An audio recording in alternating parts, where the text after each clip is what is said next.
Okay, so we we have a short business item to deal with before we get into the meat of today's program.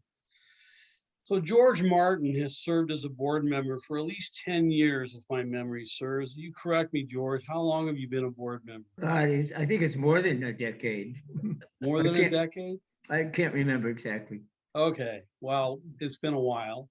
George spearheaded the strategic planning committee with rigor and participated in many other aspects of our organization, and always with a great fund of knowledge and sense of humor. He always tried to apply our policy directives to the real world of people's daily existence and experience. George stepped down from his board position about a month ago, I believe. Yeah. After a courageous battle with his health. And he looks pretty good today. Yeah, I'm getting better. Thank you. Today, we would like to elect him as an honorary board member for life of PNHP Washington. So moved. Thanks, David. Officially, we have people vote on it at a regular monthly meeting. So I propose we vote on it right now and say everybody who's in favor, raise your hand. Okay. Thanks for your all your service through the years, George. You were great. Yeah. And hopefully you will continue to be providing that. I'm going to be 95 soon. Okay, so David, you want to give us an update on where we are with our actions with ACO reach? Yes. Basically, as I think most people know, for the last 3 or 4 months, most healthcare activists have been fighting the privatization of Medicare, which we just found out about the DCE ACO REACH program 2 or 3 months ago, because it was all under the radar.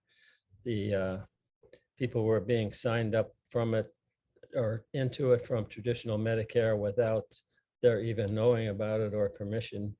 And what it does, the DCE is an entity that's inserted between the Medicare trust and the patient. So the DCE kind of acts like an insurance company, and some of them are insurance companies, but they're also venture capitalist firms and, Wall Street people who are looking at all this money to be made off of, our healthcare system, which is a huge part of our, national budget. In Washington State, Puget Sound Advocates for Retirement Action and other organizations, as well as us, have been focusing on how we can fight these in our state. And there's 11 of these entities in our state, but they're really, we don't know much about them, and they don't want to tell us much about them. So the students from Tacoma are going to help us with this, with some help from people nationally who also have been trying to find out more about who actually owns these things, how many people are in them, and so on, because they can get up to 40% of the money they get from the Medicare trust and use that for their own purposes, overhead and profit. Most of them will probably only get about 20%, but they can go up to 40%. And there's all kinds of ways to cook the books that money is going from our pockets to their pockets. So I think in Washington State, we're one of the leaders in the whole country and organizing our progressive forces to fight these things. And Pasara really been leading us there. We've been helping out as much as possible in their sign-on letter for organizations and also for individuals to send this letter to Biden and Basara, who's the head of HHS, and also our congressional delegation, to tell them to stop this DCE ACO reach immediately. Like 80 organizations in our state that have signed on to that. David, can you give us an update there? Yes, that's about right. And there's the sign-ons, individual and organizational, are going to be added to the letter and sent to the administration and to Congress at the end of every month. So this is going to go on for several months, and we're trying in a pretty organized way to get more and more people to sign on. And meanwhile, there's a lot of informational things and sessions going on like myself and somebody from Passara went to our local Democratic club, the 34th district, 10 minutes to talk about it, and got a unanimous vote to have the 34th Democratic Club say stop it immediately and sign on. And the same thing happened in City Council, where the City Council, I think, was the first one in the country to sign this letter and, you know, send a resolution to Basara saying stop these immediately. And Pramila Jayapal, who's our representative here in Seattle, has organized a letter for Congress people to do the same thing. So we're right in the thick of things, and it looks like probably for the next many months, we're going to be fighting this thing. DCEs, or direct contacting entities, are going on now. They are being phased out. And when people found out about what was going on, there was a huge blowback. So they have changed the name of it to ACO, Accountable Care Organization, REACH.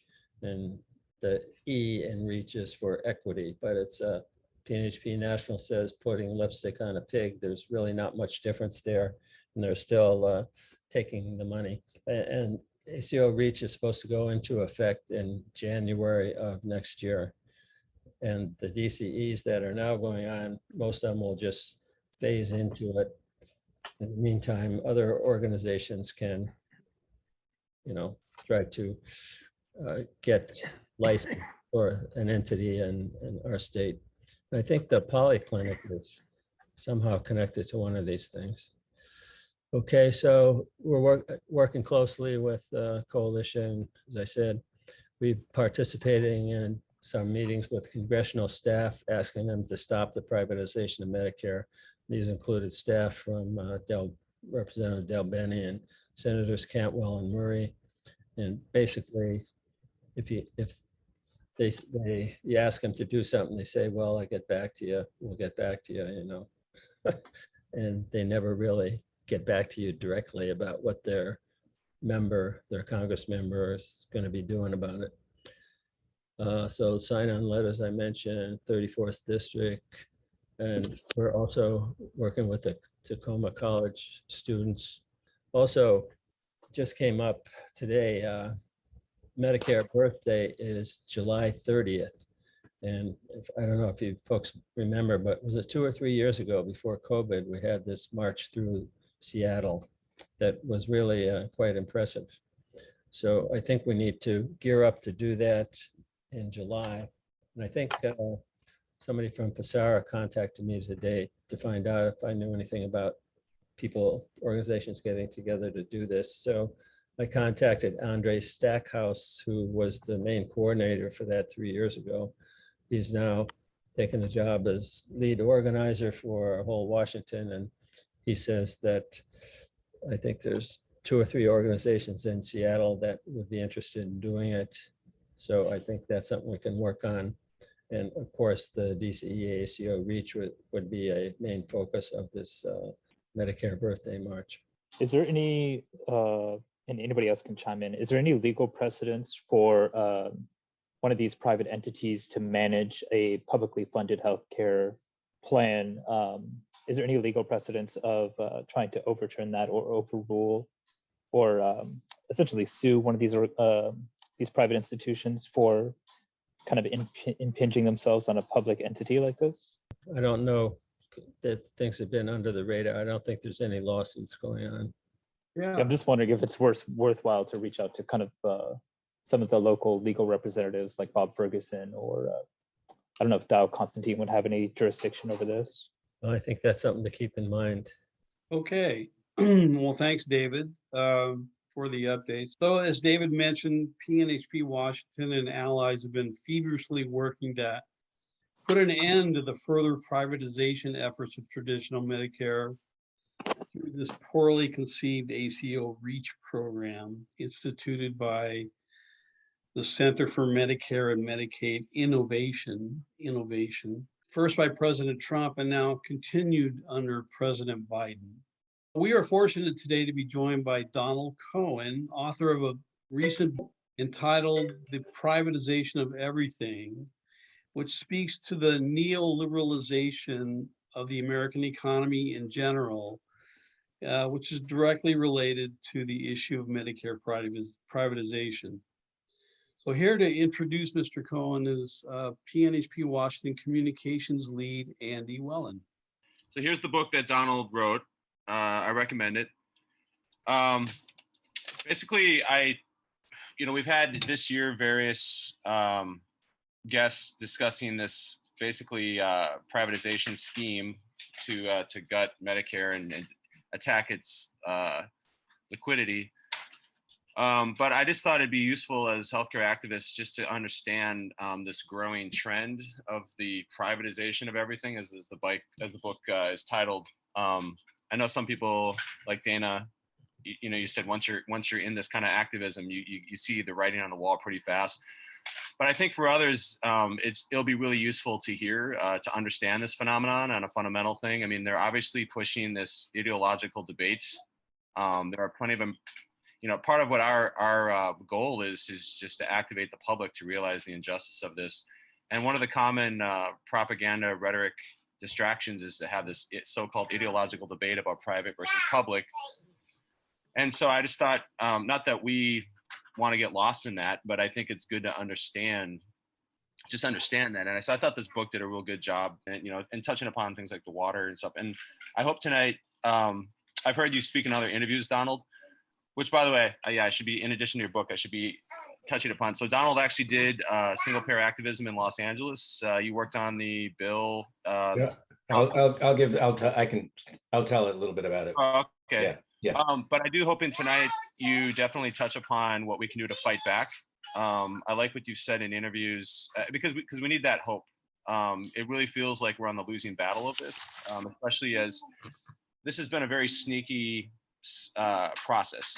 They just keep trying to hide the ball on us as soon as we find the culprit, then they're like, okay, now we're just going to call it something else in January.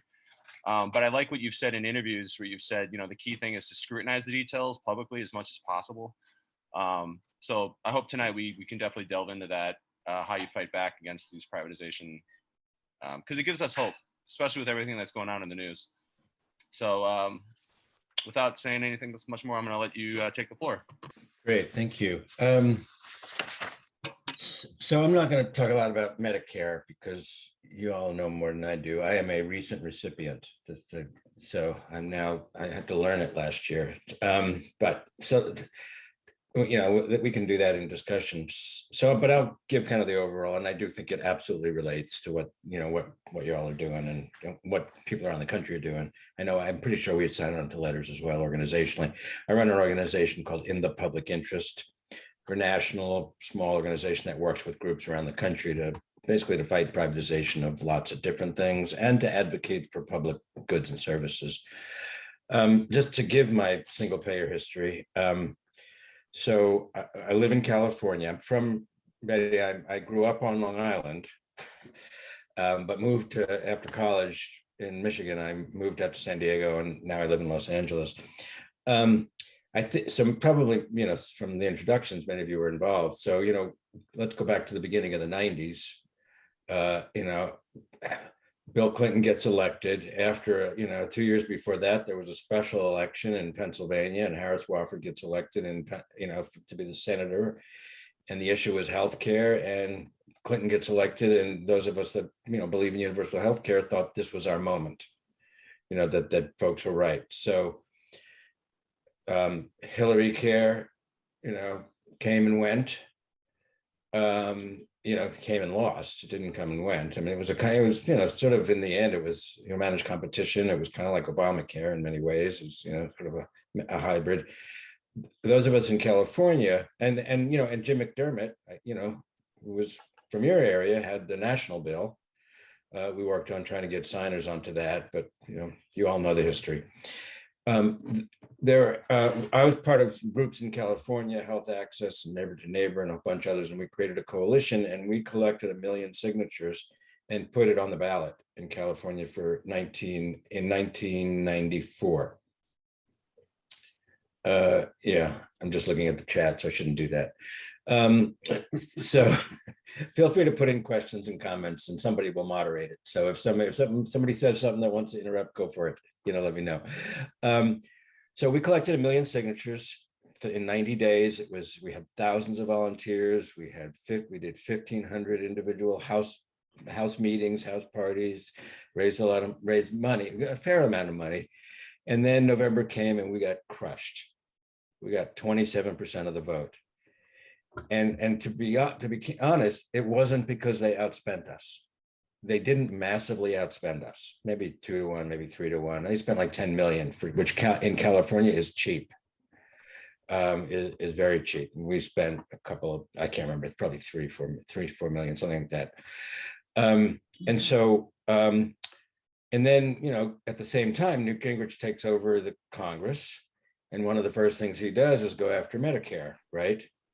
And so again, and of course, craziest thing about that is you had people saying, you'll all remember this, some of you will remember this, get the government's hands off my Medicare, right? That was, we, like those of us who were involved in this stuff were scratching our head as to sort of what do people think Medicare is, other than public health care.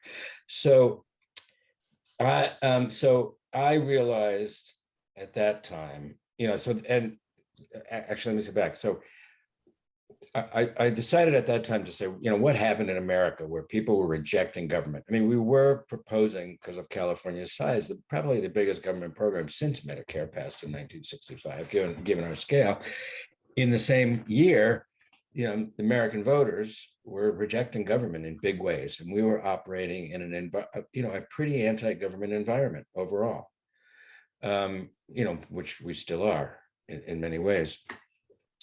So, and I realized, I took some time off. I read a lot. What happened from the early '60s to the early to the '90s. Then, like when early '60s, people had trust in government. We passed Medicare in '65 and Medicaid as well, and other good things in the early '70s. The Clean Air Act and a whole bunch of stuff like that. And now there was this massive, opposition to government, but it wasn't an accident. It happened by real political forces that carried out what I assessed was a sort of a multi-sided attack on government. And the reason I'm giving this as context is because I think it shapes all of what we try to do, from Medicare for all, for absolutely everything we care to do, solving climate change. And the primary, I could go long on the history. I actually wrote a long history article in something called Talking Points Memo a few years ago. I'm happy to share that. So there's some in the book, but the article goes a little deeper. Is that they were I broke it down to like 3 forces that were driving, this anti-public, pro-market, stuff. One, like true believers. There really are people who believe that, government should be small. Individuals should just be able to decide. Individuals in the market will, deliver the most for the most and improve life and spread wealth. I mean, there really are believers. As an example, in public education, because we do a lot in education as well, public education, there's a quote from Milton Friedman I like to share, where he said, and he invented he came up with the idea of school vouchers in mid 50s, but this was said in this century. He said, in my ideal world, government would not be responsible for providing education any more than it is for providing food and clothing. So, I mean, that's what they have, a different idea, right? So that's number one. Number two is, corporations that want to make money, and that's, they're driving, they're the engine. Every year in America outside of COVID, before COVID, back to this, governments in America were spending $7 trillion. You want a little, and that doesn't, that leaves out a whole lot. There's a lot of money to be made. And then the third group are sort of the political warriors like Grover Norquist and, Steve Bannon in today's terms, and, other folks like that. And so there's a history there of them, those forces creating the political environment that, that we're in now. As they attack government, they weaken it. They attack both the idea of government and the institution. When you defund government institutions, they can't do the job. People, discontent grows, and they come in with a solution. Give it to private business. Let's privatize it. So it's kind of a nice package for, they're the reformers to fix government that people don't like. So that, I just wanted to give that background because it's really, that's what's, I do believe that the fight for universal healthcare still is, it's one of our main obstacles, and we got to figure this one out. How do we rebuild trust in the idea that we can do things together and that government can take care of things? So, and in the middle of, and throughout that history, privatization became not just a goal, but it became a strategy to downsize government. Again, you can ask questions, I can go deeper into that.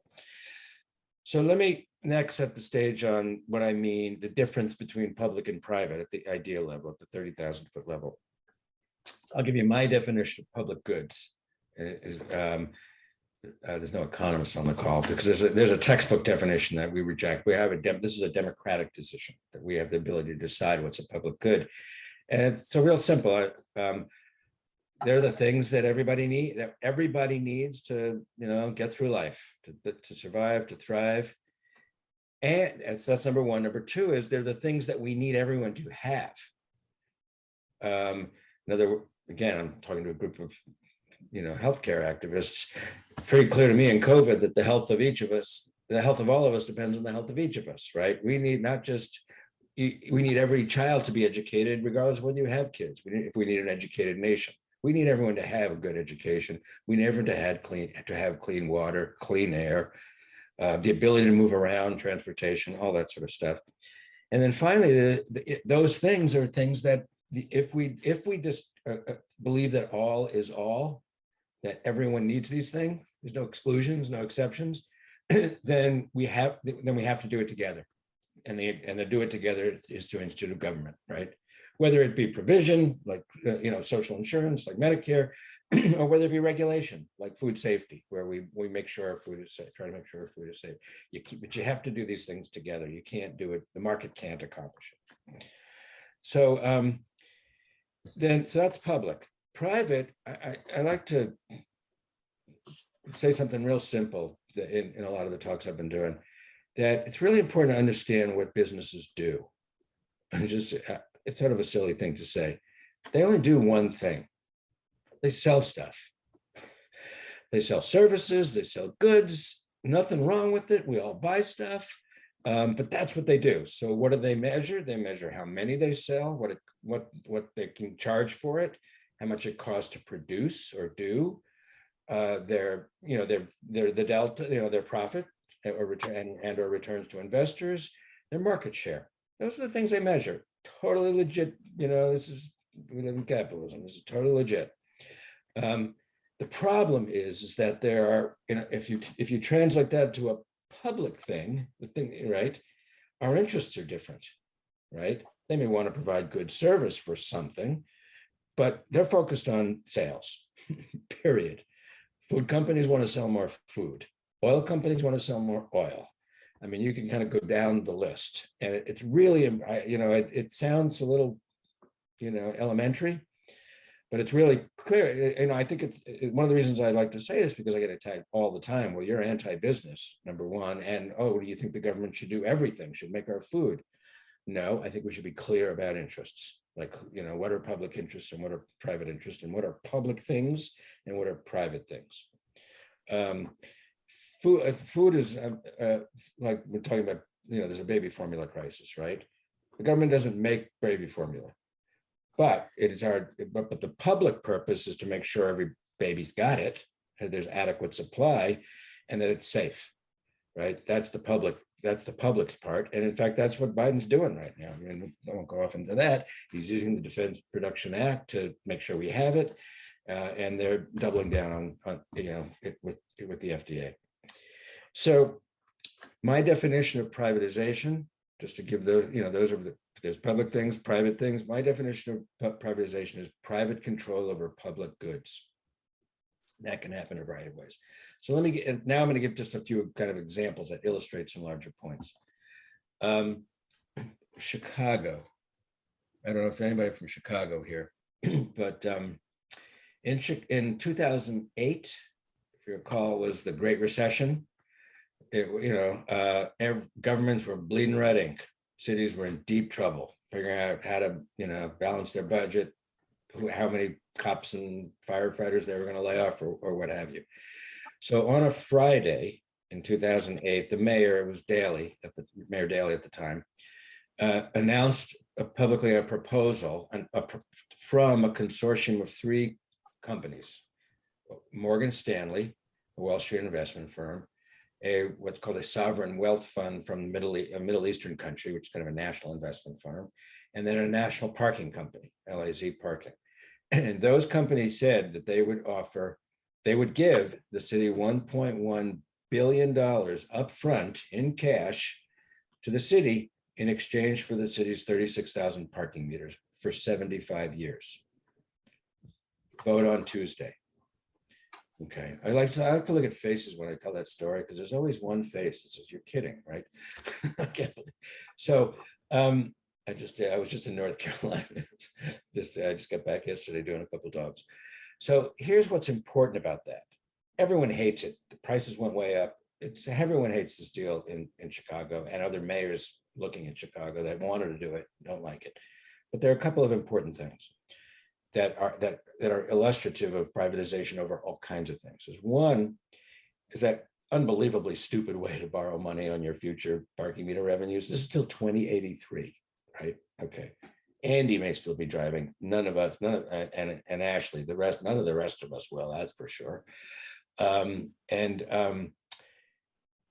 who knows that? Or maybe doing hovercrafts or whatever, right? So, but even if there were 1 million bad choices and that was the best of 1 million bad choices, they got taken. They sold $1 billion too cheap.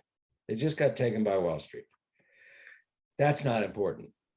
And they made their money back already in 15 years. Like basically, they've already made their money back. It's all gravy from here on in. But the most important part, which I think which brings me to kind of a key point, is that if the city wants to eliminate parking spots for a street fair for the weekend, or more significantly, permanently for dedicated bus lanes, bus rapid transit, or bike lanes, or turn a neighborhood into a pedestrian mall for different land use patterns to deal with climate change or housing, if they want to do any of those things, they have to buy the spots back. So what does that mean? It means they will very often not do it, not even propose it or not do it because they don't have the money to do it.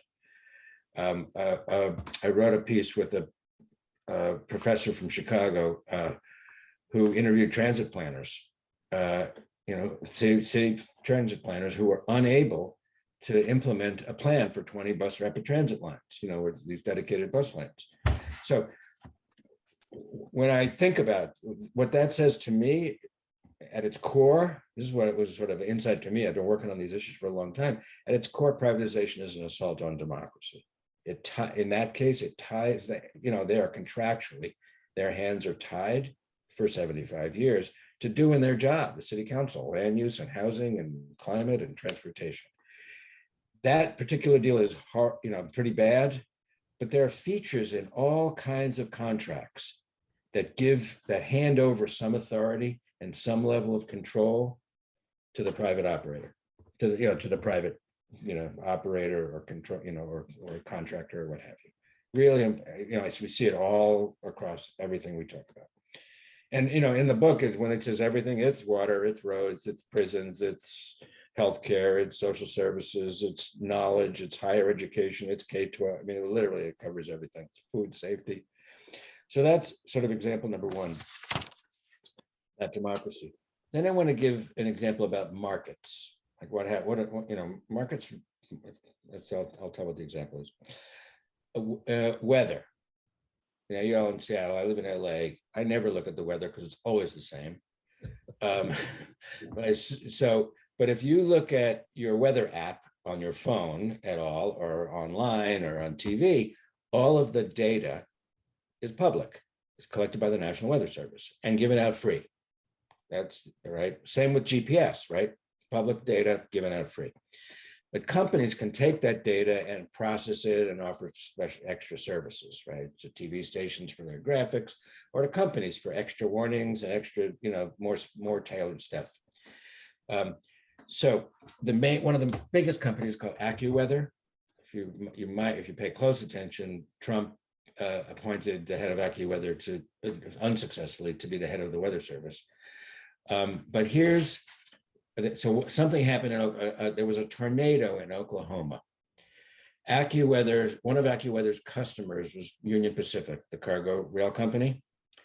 I can't remember when this happened, a few years back. And so here's what the CEO said. He was on a TV interview promoting his service. Actually, he thought this was a good thing. He said the following after describing what happened with the tornado. He says, 2 trains stopped 2 miles apart. They watched the tornado go between them.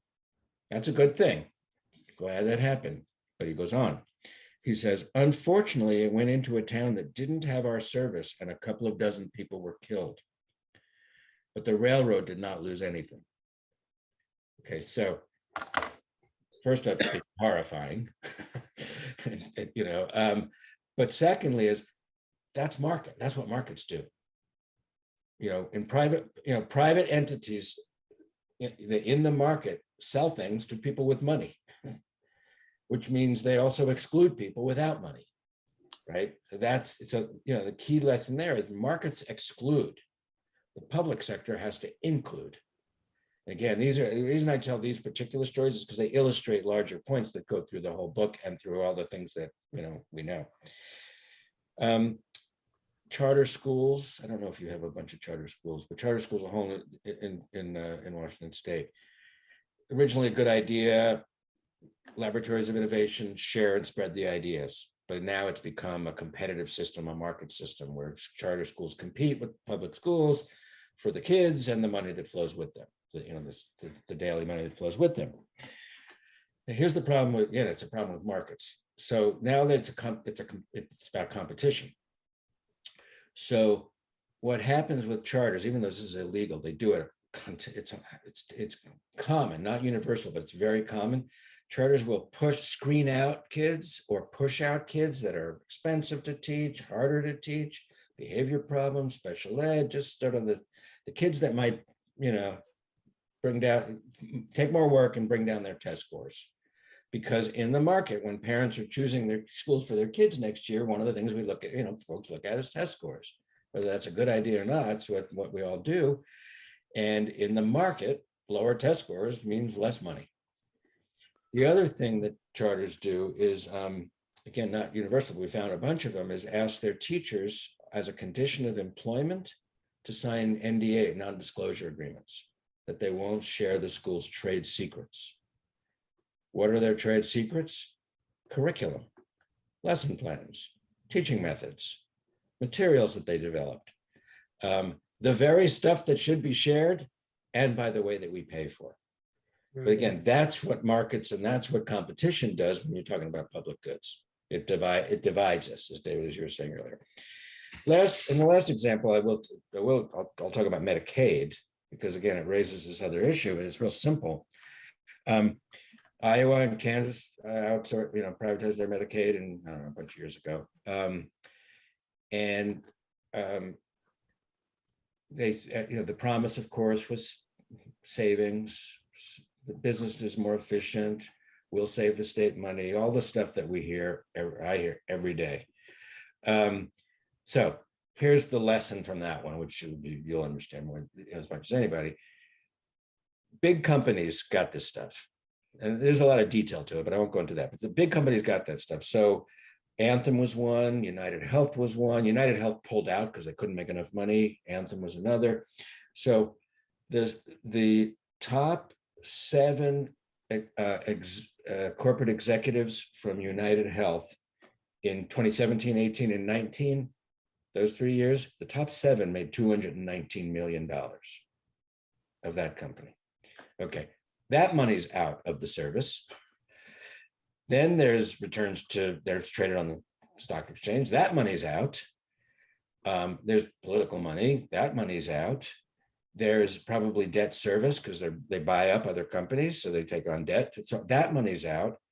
So if they're going to do it for less, they got to do something really good. But the bottom line is that there's very few things you can spend less on. When you want to spend less on something, very few things. In healthcare, there's one thing: you give out less healthcare. It was that simple, which is exactly what happened. People got less healthcare. The more denials. The appeals process became, for the denials, was much more complicated. People who were denied could not get the reasons for their denial. So essentially, in any of this stuff, anything, in prisons, I'll use an example.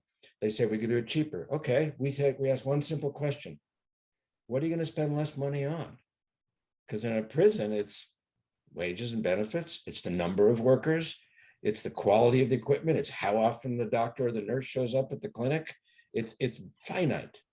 So when you hear efficiency, we say, okay, maybe you'll have something clever, but tell us what you're going to spend less money on, because there's an enormous amount of money, and because doubly so because there's an enormous amount of money being taken out of the service, right? Which obviously relates to direct contracting and all that. So the reason I focus on that is because we're constantly faced with, oh, but business is more efficient. Okay, yes and no. There's some businesses are, some businesses not. Same thing with government. It's irrelevant.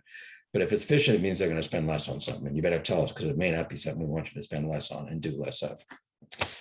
So let me talk a little bit about what we do, but then I really want to open it up. So first off, it's really important to understand that they are the privatizers, the market fundamentalists, the neoliberals, the people that you've been talking about.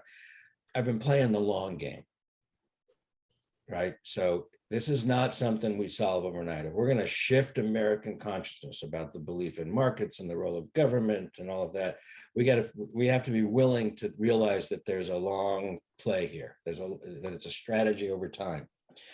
So that I sort of really, because if we don't change the political environment around government and business and markets, we don't win. It's not enough. We have to change. We also have to change who's in political control. That matters, obviously, but those things are related. You have to, my takeaway from the single payer fight in 1994 is people really don't like government. They really didn't, they just rejected the idea. They really were afraid government would mess it up. And so I think we have to deal with that. Now, it doesn't, and governments do good things and not good things, we have to reform it, but that's not the idea. The point is public versus private, who's in control. So that's number one. The second thing I think is really important for the long haul is we have to share the good news, right? I mean, you're in you focus on Medicare, so you can do that. But I'm talking to folks around the country and all in progressive circles that all we talk about is the bad things government's done or the inadequate things Biden has done, and there's public all around us, that helps us through the day, right? And it's really important for progressives around the country to share the good news, because if the right wing is attacking government and progressives are also attacking and holding government accountable, then what do we expect will happen, right? And one of the examples I like to give, and because it's literally all around, I think it's a miracle when you turn on the faucet and water comes out, and you flush the toilet and it's gone. It's a miracle, right? And it's a public service. The paint on our walls used to have lead in it. It doesn't anymore because of public action. Right. And we could think of lots of things there when people, because our friends, the anti-government sentiment is not constrained to the right, to conservatives. Then the second part is in terms of the arguments. We get a series, people say a set of key arguments all the time. We don't have the money to pay for that. It's just wrong. We do have the money. Okay, but we have to deal with it. Second is, like I was saying, businesses are more efficient. No, not really. They're efficient, and the profit motive will keep them, doing better. that this is stuff I hear all the time. We have to run government like a business. No, we don't. We have to run government really like really well-managed governments, but businesses exclude, businesses extract, businesses do, you know, and competition is part of what makes businesses better, you know, in that view. And, you know, I've already talked about competition is a fine thing in concept, but it's not a universal good. And that markets will self-correct, right? I mean, it's said in different ways, but yeah, market will take care of this. And think about that. Markets will take care of it, meaning, you know, it's insane when you talk about universal healthcare, so I won't even go there. Right? You know, in food, I got asked about formula, food, you know, baby formula, right? Because there were some articles, and I was reading an article in the New York Times, and one of the Republican members were saying, well, the markets, you know, government action and the market forces will take care of this. Well, market forces means kids had to get sick or die for government, you know, for companies to basically say, oh, we better do better. That's what market forces do, right? So we have, I'm not going into detail, but each of those arguments we hear at the street level, and we've got to be able to knock them down to size, right? Then we also have to, but then kind of when you get to the governing part, you have to interrogate. You have to interrogate every decision, every proposal. What, you know, what's it going to, like going back to Chicago, parking meters, what's it going to cost to park? Is there anything in this contract that will limit our ability to increase mass transit? You know, you can kind of go down the list. What's going to happen to the workers, right? Are they going to lose benefit? You know, when you outsource something, are they going to go from a decent job to a poverty job without health benefits? You know, like if you don't interrogate all those decisions hard, you know, then we get rolled over. Bad things happen all the time. So it's super important to know the details, to ask the questions, because people, you know, we work with elected officials around the country, because you get elected to a city or a county and all that, you don't know how to build a road. So we teach folks how to ask really hard questions of their staff and of the, in the public process. The way to kind of lift up beyond the business is better, you know, the top lines that I was talking about. Business is better, they'll just do it better, trust us. So I don't, you know, I'm not an expert on direct contract, you know, and Medicare Advantage, but it keeps coming up. I've talked to reporters about it, but you all know more. So I figured I wasn't going to talk about that at all. But I think if you think about the themes, extraction, control, who decides who gets how much healthcare people get, right? You know, how much political power, I didn't talk specifically about this, but how much, you know, a little bit, there are companies that want to get in the stream. They want to sell covered lives. They want to charge as much as they can. They want to give out as much as they, you know, as little as is reasonable, and they want to send money to their investors. So anyhow, Danny, you took yourself off mute, so I'm going to take that opportunity to stop and start into questions. Oh no, actually, I was getting ready to tell people to ask questions, but go for it. I was wondering if you could relate to us the story that Hugh brought up about the privatization of water in, was it Missoula, Montana? Yeah. Well, that's actually, yes, I can. I should say in the introduction to that is there is good news. People are fighting and winning around the country. Now, Medicare for all, you know, you guys got the gold, you know, we're going for the gold ring there. Right? That's that. So but there are water systems being remunicipalized, brought back in house. There are happening. Prison privatization deals are being fought, all sorts of things. So Missoula, it's actually a little bit of a complicated story. So I'm trying not to, I'll just tell the top line. Missoula, Montana outsourced their water to a company that then got sold and bought by Carlyle, one of the private equity companies. You know, and so, and they were providing a decent service, right? People weren't complaining about the quality of the water. There was money being extracted, all the things that I talked about, money extracted, but people were okay with the water. Was okay. I mean, listen, they were in Montana, and it was just the drinking water, not the wastewater, which is important. So they didn't have an integrated system. And what happened is that the city, the mayor, the city leaders decided they wanted they wanted it back. And it took they wanted to insource it. They wanted to bring it back in, not because it was bad water, but because they thought it was really important for them to control their own water. And so, which is what happens, right? People say, this is not a good idea. This water is too important to us. And what happened was basically they offered a price and the company said no. They went into litigation, over several years. And ultimately, I just don't remember the dollar amount, so maybe Hugh will.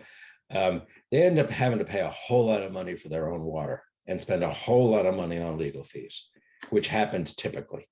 Right? It's one of the harder stories in the book, actually, to explain all the And they even, remember Arthur Laffer? The company brought out Arthur Laffer, the Laffer curve guy, to argue about private water and the markets and it will do better. And, it was a multi-year battle. You'll have to buy the book for this one. Or get it out of the library. It's there in libraries. Now, was that before or after Flint, Michigan, the caper there? It was similar time, not related. The thing about Flint is that it wasn't privatized water. It was, they did hire Veolia, one of the big private water companies, to figure out what to do. And when the decision was made to go from the Detroit River to the Flint River, or back, one of the, which caused the whole problem, in part it was because of their advice. And in part, it was because the emergency manager, because Flint was under gubernatorial state control, wanted to save money, right? Because the Flint system, like water systems around the country, many water systems had, were just or 100 years old. Our water systems were falling apart all over the country. And Flint couldn't afford to, it's a poor city, couldn't afford to, to borrow the money to fix their own water system. So they needed to save money. And look what happened, right? When you want to save money. So it gets, that one I like, the one point I like to say about Flint is, because I say this, I talk to lots of reporters, just one thing you got to remember, things cost money. Number two, there's only one place to get it, us, taxes, tolls, fees, that's it. There's only one place. And then, so the only question is who pays, how much you pay, and when you pay, right? Who paying, meaning how you distribute it. And the city of, I don't know who remember the plaintiff, but the city of Flint, plaintiffs in the city of Flint sued the state and got a $600 million settlement from the state. So imagine had they spent that money before. Right? What the impact would be on the lives of the kids who were drinking, lead. It's funny you mentioned that. I recently met a hydrogeologist in Seattle randomly who had in a park with his kids, and he was telling me how he did a conference in Los Angeles regarding the drought, and I was reading your book about this privatization of public water, and I brought that up to him, and he said, "Oh yeah, that is the topic of conversation now. Is access to water a human right?" And I said to him, "Well, you need it to live, so yeah, I think it is. It's not an iPhone 13, it's not a Maserati, but I was pretty disturbed that." Because another comment he made, I said, "Do you work for Department of Ecology?" He said, "No, they're the enemy." And I was like, "Oh," but that's pretty horrible. I mean, obviously, I'm horrified by what's going on with Medicare because they're trying to gut it. But the fact that that's the next topic of debate, that we're going to take something that you need to live, and we're actually going to frame it like whoever these Milton Friedman wannabes, that they're now framing it as water access. Is that a human right? That's right. Not That's much exactly left. Right.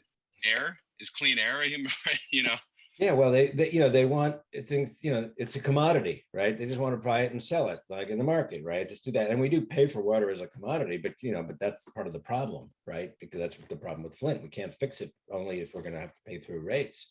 And yes, if you got to make them out, say it out loud, like you say, Andy, it's like, yes, you should be able to get this if you have the money to get it. That's really what they mean. So Donald, Okay. Are you ready? Yeah. Are you ready to open up the floor to Yeah, questions? yeah. Okay. Anybody, everybody. This Merle, I didn't introduce myself earlier. Well, I kind of look at it that we have parity between what businesses say and what the public says. Like in healthcare, I think we got the businesses providing like about 40% of what is pretty decent healthcare, and the rest of the government has access for the other 60%. But like you were talking about earlier, being kind of involved with a movement of gathering signatures, 4 times California has had in their hands a possibility to pass universal health care, and that's without the 94 initiative. But I'm now active in the whole Washington, and that's kind of a movement. We have movements up here that pass things like $15 an hour minimum wage, the Amazon tax, a few other things, recalls that are thrown against us. I wonder, since we have this parity, I'm wondering if we can't tip that scale and take it over in the healthcare field before the billionaires. Of course, the billionaires would come along and they will alter it to not have any shape at all after we pass something. But I think we need to take over that business atmosphere, do that by way of movements, and a movement to right now what whole Washington is doing. Andrea Stackhouse and I are pretty close to gathering signatures for 400,000 of them that we need. But if we could get people involved in movements, would that change things? Well, let me say, it's the only way to change things. So let's just be clear about that. The only way things happen is if people make them happen, right? And there's plenty of history, we could think of. Women got the right to vote 102 years ago because there was a movement that started in Seneca Falls in 1848. It took them 70 years. Medicare happened because of a movement. So it's the only way. I'm a little gun shy because of our experience in 1994, right? When you go, we went up against power, and it was the insurance industry, it was the healthcare industry. I would be the guy that'd go out and, debate, and healthcare workers would accuse me of taking away their jobs. It was not fun. So we have to have the power. Like I was saying earlier, we have to change the political environment. That's not inconsequential, but it's the only way things happen. But like I said, we collected 1 million signatures in 90 days. It kind of had never been done at that level, and we still got crushed. So we've got to figure this out now. I haven't been paying careful attention. I do remember one of those bills in California. This was a number of years ago now. I think it was when Schwarzenegger was governor, that it was a kind of a step forward. It was a little bit of pay to play, I can't remember the features, but it was actually progress, right? We, didn't happen. And Gray Davis got recalled. I mean, this is about as big a political battle as there is. A lot of the things that you brought up recalls in my mind Michael Lewis's book, The Fifth Risk. Yep. I think he probably studied and interviewed you for that book. No, but Marianne Williamson promised me that she would introduce me to him. But because he's really amazing, and he wrote Premonition, which was about the debacle around the pandemic as well. He's a great writer. But anyway, you bring up he brought out that AccuWeather scam. Yeah, that's right. And how the libertarians, the Friedman et al., their goal was dismantle government by 15%, no matter how you do it. And that was their marching orders when Trump took office. And, they've played him, as their stooge, I think, to forward this long-standing agenda that you outlined very well in your book. And so I'm encouraged in the fact that 10 years ago, single payer was like Voldemort. It was the word that should not be spoken in public. And look where we are now. We've got it on the national news. We've got, once again, bills. We've had bills. They went nowhere.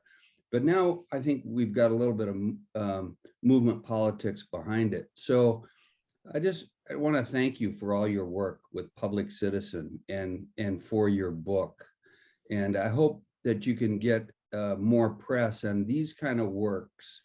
Your book, Michael Lewis's books, and these things get promulgated out there, we're losing the public media too. They dismantled NPR, right? That was a kind of a corporate takeover. PBS, a little bit more, but we lost our public media too. And, people like Amy Goodman, Tom Hartman, those people that have a strong voice on the left. But I think you have a very strong voice, and keep the faith, brother. Appreciate that. Oh, go ahead, finish up. I'm sorry. The work that you've done, and to bring these important issues, which are ubiquitous, they're everywhere, into the light of day is so important, because the majority of the American public are totally ignorant. When I talk to fellow physicians about this DCO or even Medicare, allegedly bright people, they have no clue. So I think we just need to continue this work, and I just want to thank you. Yeah, no, and there is, the world's, listen, some of us have been doing this a long time, and I don't think we've ever seen anything this crazy in terms of our politics and what's going on. But there's growing concern about corporate power and concentration of power and the concentration of wealth. There's, the next generation has a different set of ideas about public and private and all that. I think there is, the problem is we have minority rule in the United States, but nonetheless, and we have the concentration of power wants to hold on to it. But there are lots of signs of hope. Yeah, I just wanted to throw in on if we have any California activists tuning in, when you were mentioning Schwarzenegger, I think it's good to call out the games that the California establishments played with single payers, because if my memory serves right, with the Schwarzenegger case, I mean, the Dem establishment, that was the one time where they let it get to the governor level, knowing that Schwarzenegger was going to veto it. Otherwise, they always seem to play these games. Like just recently, last year or a couple months ago, they're starting to blur now for me. But I think that was the case with the Schwarzenegger one, right? I just, I honestly don't remember. That was a long time ago, that whole thing. There was the recall and, Well, that's how he took governorship. But then, I think that was one of the few times that the Democratic establishment let single payer get to the governor level. But like recently, they just killed it for the silliest of reasons. They're like, well, it's not politically expedient, but I can't remember their excuses are like a joke at this point. That was my main thing. I just want to touch upon that in case we have any of our California activists tuning in on this call. Sure. One of the main things for me in reading your book is the theme running throughout it is that public goods controlled by the public brings people together, whereas privatization leads to inequities and people trying to grab on what they can get for themselves without thinking much about what other people are competing with them to get. So it really discourages solidarity. And we're at a time in this country, in this planet's future, where if we don't get solidarity, that's the end of it. Yeah. Yeah. I mean, that quote I read from Milton Friedman about schools and food, they want us to be consumers, right? And we talk about, that we have that theme's in the book as well, instead of citizens. Like we consume stuff, but when you're a consumer, all you're concerned about is whether you get what you are paying for. That's legit, that's fine, but that's a consumer role. If you're a citizen, you want good service and you want good public services and all that, but you also realize that we're interdependent and we have a responsibility to the whole. So I do think, like I said, a privatized America is absolutely a divided America. And you see it over and over again, marketed from the exclusions and all of the above. In the book, we have a section called Community with some examples, parks and libraries. And the last part of that is Social Security, because it's a community of the whole. And you can't touch it because of that, because it's all of us, tied together. You mentioned CAPER started with Bill Clinton in the early 90s, but I remember the vilification of government with Ronald Reagan in the 1980s. Remember, government isn't the answer, government is the problem. And, and so they were really pushing all these privatization schemes and anti-tax stuff. But there really was no evidence that business was going to be more efficient. I'm not sure what they were basing that on. I think they were basing it on nothing. No, It was just a pro-business kind of thing, and the Laffer curve, and all that Friedman-esque kind of stuff. Yep. Was based on no evidence at all. It's never been done by any other society, any other government that I know of.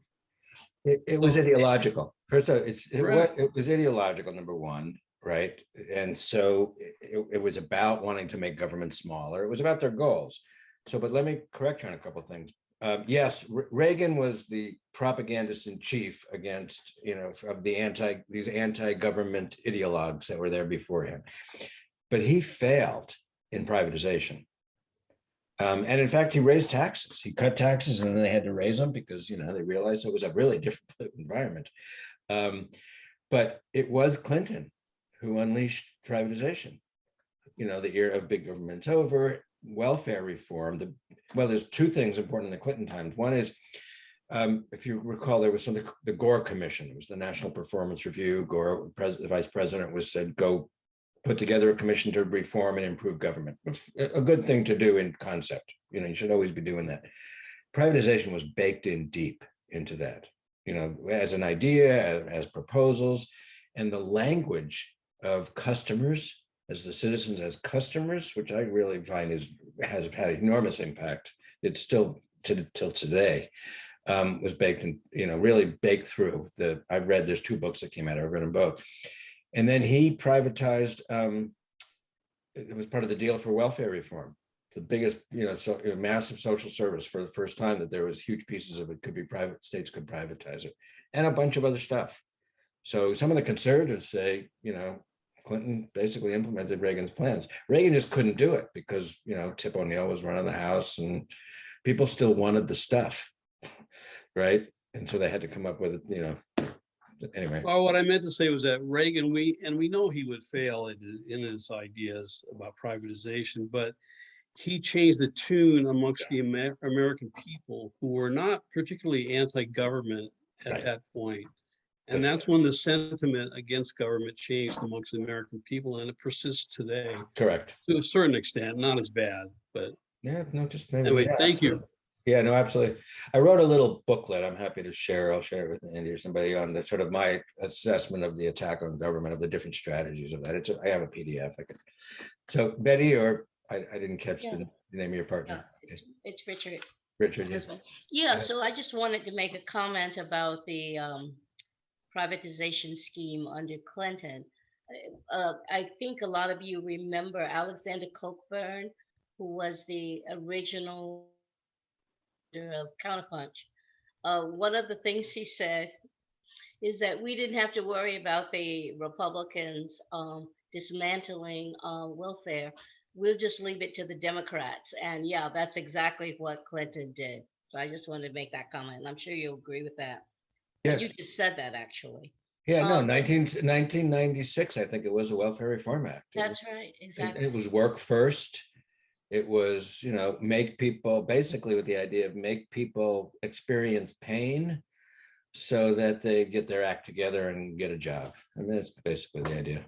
That exactly. And then lots of other Democrats got up at the convention, during the re-election and cried boohoo tears, and then still supported him. So yeah, we remember that really well.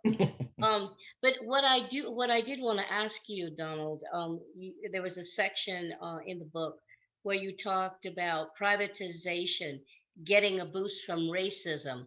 And so I wanted you to expand a little bit more on that.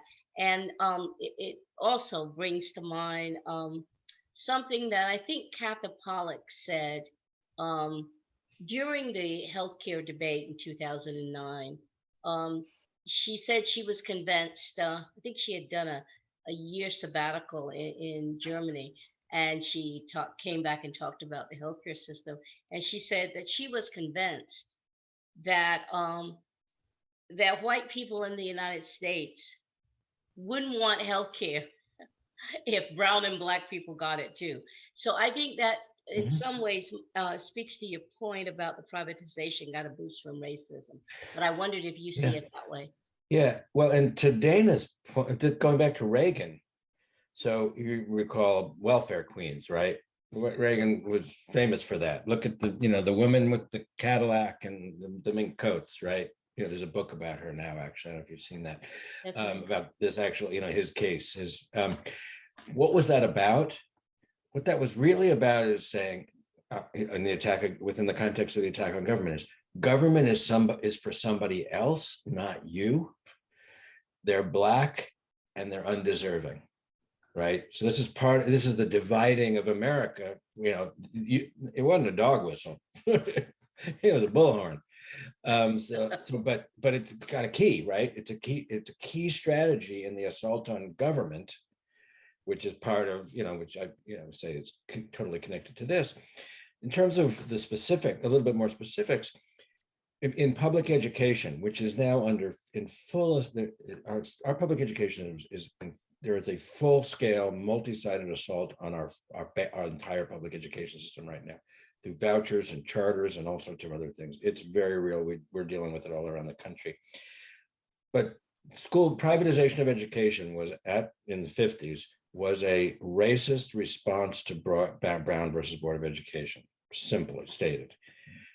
But white parents didn't want their kids in school with Black kids. And so what did they do? State legislatures passed voucher laws, and then white kids could go, parents could take their voucher and go to a white school, desegregation and white flight academies. Black, schools with predominantly Black kids were closed down. That's exact, and it was all the language of choice, which is the language today in public education. It's choice. It was the same language. These choice plans were created. So that's number one. Some of you may have read Heather McGhee's book. Some of us, same thing with public pools. After integration, Black families didn't want to be in the same pool of water with Black families. They closed the public pools, right? That happened. So in terms of racism, we are seeing now in public education, going back to that, which there's a very active choice movement in education. It's a conservative movement to dismantle education. And we're seeing increased segregation, which is, kind of makes sense, right? And then similarly, when you shift things from, or keep things from what should be a public good into a commodity like that we buy on the market, people without, like I said earlier, people without money don't have it. So you see increasing stratification and obviously and segregation at the same time. It's deeply intertwined. One thing I have to clarify is that Bill Clinton did whatever Reagan wanted to do, and he got it done. He dismantled the social safety net. He got us in just as many wars as the Democrats usually get us involved with, which is 60% of them. He got, I think, only about the same as any other Democratic president. He put into effect a police state by putting through 100,000 officers on the street, which really hasn't changed for about 20, 30 years. He also was instrumental in kind of killing healthcare in a sense. He started to promise something. So there's a trust factor. He and Hillary promised something, and they just completely stopped within half a year, I believe. But my thinking is that what about movements? What about like in this state we have a universal health care at the state level that we're trying to do, and I think I'm pretty honest. I tell people that this thing will open up the rest of the country to come in here, and like France. I think Michael Moore suggested that that people who have operations that's down the road, that they move to France and get residency here. The idea of being the first state. What is your thinking about the idea that you just got to be honest, and the Democrats aren't very trustworthy that way. And if you own up to the fact that you need these various things and you can provide them, like abortion on demand and other items that the current whole Washington is trying to push for now. Can that happen in LA? We have 5 city council members that are supporting our bill. We have most of the Democratic districts in the Sound here, in the Salish Sea, that are supporting it. But can we trust even those guys supporting something when it'll turn around to where Bill Gates and the other billionaires in our zone here, Bezos, will be reactionary and change it after we pass it? Well, I used to run campaigns when I was in San Diego, and so I have very strong opinions about politics. I think people who get elected to office have a job, and they have to respond to the political forces and pressures around them. They are good people. Pramila Jayapal is good. I mean, I know lots of people who are in office who are good people who are trying their best, but they got to be more. But in concept, they got to be more afraid of us than they are of them. And that's, I think, kind of it's not illegitimate for them to be afraid of the other side. They bite, right? And if we're not strong enough, we can't make them walk a gangplank. You got to make, if you want someone to go that far, I mean, if we want people to go that far, which we do, we better make sure we got their back, right? And so, I mean, so anyway, I'll just say that. The other thing I'll say about Democrats is it's not all one thing, right? If we had a parliamentary system, we'd probably have 5 parties, right? So you can't put Joe Manchin in the same box as the Democrats right now, right? We came 2 votes, Cinnamon and Manchin, from having Build Back Better, which would have totally transformed childcare in America. In our lifetime, we'd never got that close. So so it's not all of the above.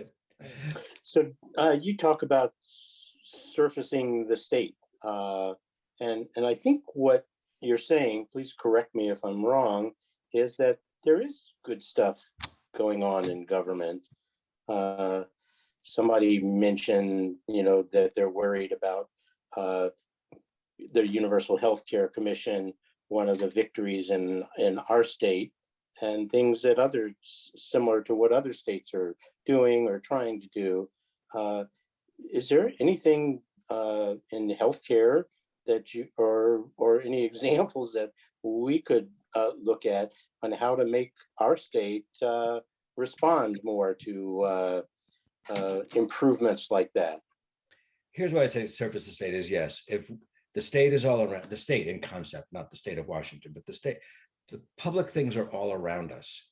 And if we're not, I've said this earlier, if we're not pointing that out to people, then anti-government attitudes just prevail, right? But there are good things that that help us get through the day. Like I said, the water, the trash gets picked up, the paint on the wall, the air in Los Angeles is cleaner than it used to be. That's because of the Clean Air Act. It's not all, it's all a process, right? If you look at the 20th century, from the Pure Food and Drug Act of 1906 to today, our food is safer, right? And that happened not because of markets, it happened because of, government laws and regulations. The same with drugs, with pharmaceuticals. I mean, it's all imperfect. There's good and bad, but you can't ignore the good. We have to tell people, that's government too. So that the reason I think that's important to the second part of your question is because of what I was saying earlier. We've got to change people's attitudes about public things. Because right now they think it's bad. And they don't realize that it's helping us get through the day. So that's kind of, I figured out how to answer both your questions at once. So if that manage that. And we've been hard on the Dems, obviously, because we've heard what the GOP says, but the Dems, they like to be so sneaky. Forgive my children here.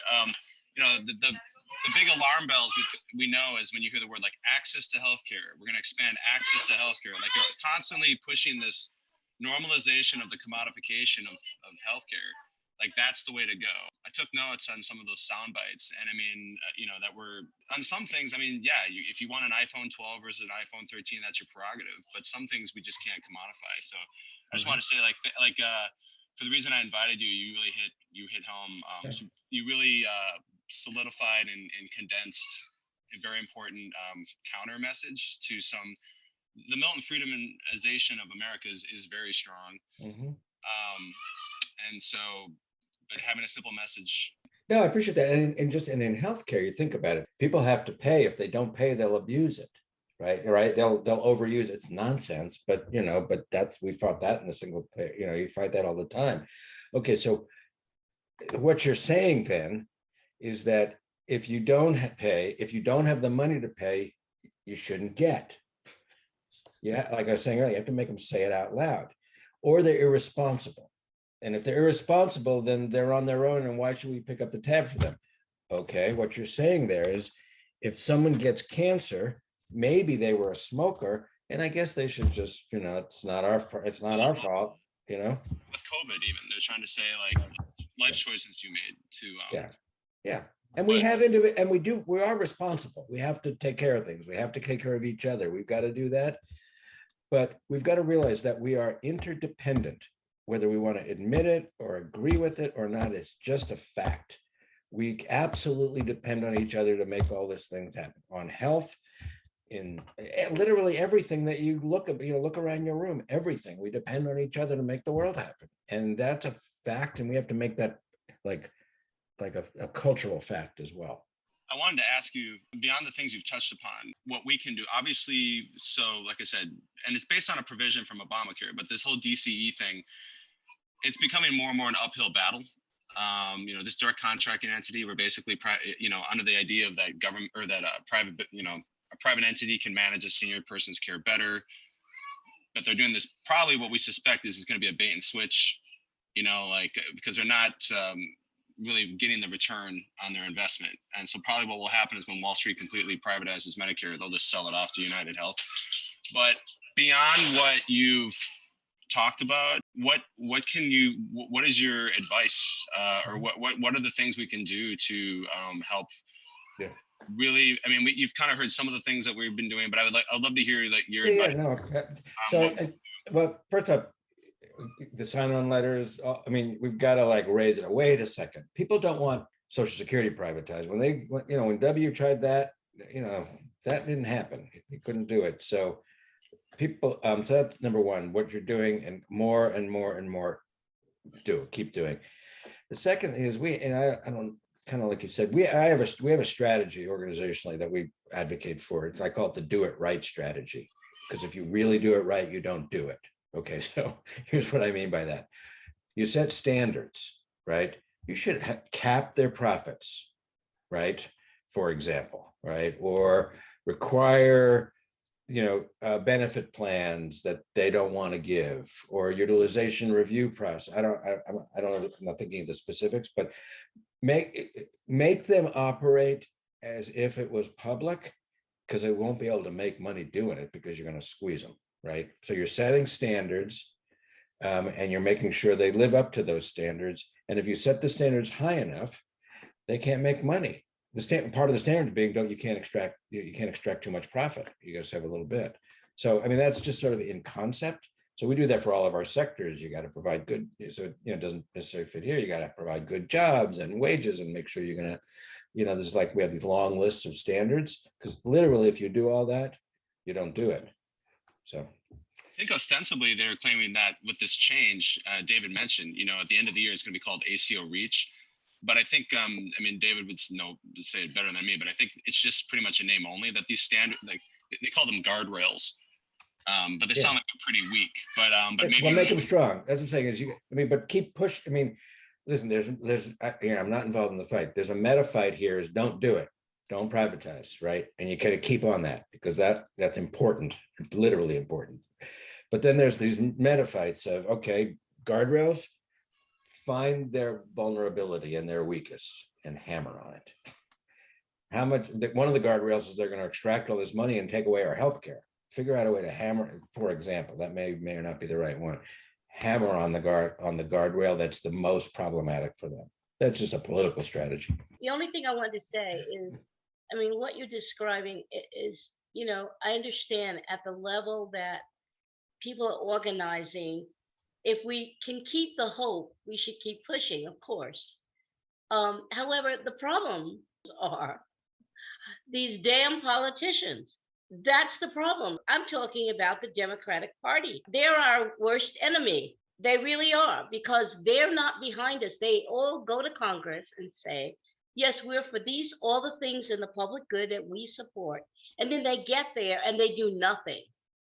Like our senators who've been there, like, I don't know how many terms Patty Murray's been there. And when we met with her, Dana arranged this through NNU, National Nurses Union. We met her. Of course, you never meet with her. You never meet with Cantwell, because you know why? Because they don't meet with people like us. They meet with Microsoft, Bezos, Amazon. Those are the people they meet with. And they're not about, even though we've been fighting for, our organization nationally has been doing this for 40 years. They know this. We met with them. You know what they said? Their staffs came back and said, Maria Cantwell and Patty Murray basically are not about to support Medicare for all. This is what we're dealing with. No. You know what I think? And you know this. I think of the famous quote that Hillary Clinton said to David Himmelstein during the 93 time. David, something like, David, tell me something interesting. Like, basically, what do you, some of the old, you folks have been around a long time, I remember that. Yeah, she needed to be smacked. But here's, Well, I think you will agree we got to get rid of these. Well, you can't get rid of them all. Immovable. Bring in new folks. So no, I think they have to be more afraid of you than they are of the other side. That's you got what it. I say. So it's, and you know what? We could elect the best people in the world, but they're still living within our political environment and still subject to the same pressures. So if we don't keep the pressure up, we're not electing saviors, we're electing representatives, and we got to make sure we got to keep the pressure up. Okay, thank you so much, Donald, for an excellent presentation on basically privatization in America. And David, you want to close it out somehow? Basically, solidarity is going to bring us through, and we're working on that at the state level with several other very progressive organizations. And, the more we get to know each other, the more we like each other and are going to go to bat for each other's issues that might be a little bit separate, but they're certainly anti-privatization. I think that's the key thing. We've got to figure out how to work together and build this mass movement and push Patty Murray or pull her out of her office and get somebody in there who really represents. That is exactly what we have to do. I run a nonprofit, so I won't weigh in on candidates. Not legal. Well, we're nonprofit. Yeah, okay. Well, I'm a 501c3, so Yeah, so what do we? Yeah. Anyway, so all right. I really appreciate the opportunity. It was really fun. It's like old times. Thank you. Thank you so much. Come up and help us gather signatures for whole Washington. I've got 550 in 2 weeks, and join us. Okay, I'll get back to you on that.